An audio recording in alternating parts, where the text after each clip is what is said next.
చెరువుని 2016లో క్లీన్ చేశారు. కానీ మళ్ళీ ఇప్పుడు ఇలా గుర్రపు డెక్క గడ్డితో ఇలా చెరువు అంతా స్ప్రెడ్ అయింది. దీన్ని మళ్ళీ క్లీన్ చేస్తారని ఆశిస్తున్నాము. మిత్రులారా, ఇక్కడ మనకి దూరంగా ఎన్ఐటి కనిపిస్తోంది. ఈ బంధం చెరువు నుంచి చూడండి ఈ సుందర దృశ్యం.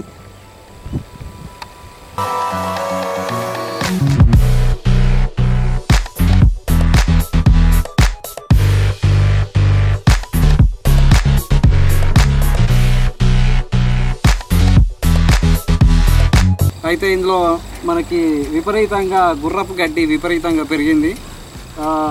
ఇలా ఉంటుందని నేను అనుకోలేదు. అయితే ఇక్కడ మనకి బంధం చెరువులో కొన్ని రకాల పక్షులు ఉన్నాయి.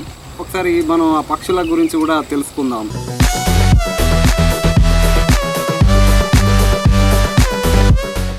ఇక్కడ మీకు కనిపిస్తున్న పక్షి పేరు బ్రాంజ్ వింగ్ జాకనా. అంటే దీన్ని ముద్దుగా జక్కన్న పక్షి అని కూడా పిలుచుకోవచ్చు. ఇది ఎక్కువగా ఎక్కడ కనిపిస్తుందంటే మన సౌత్ ఇండియాలో మరియు ఈస్ట్ ఇండియాలో, దాంతోపాటు Indonesia, Thailand, Singapore, Vietnam, Laos లాంటి దేశాలలో కూడా ఈ పక్షి కనిపిస్తుంది. ఒకసారి ఈ పక్షి యొక్క అరుపు వినండి.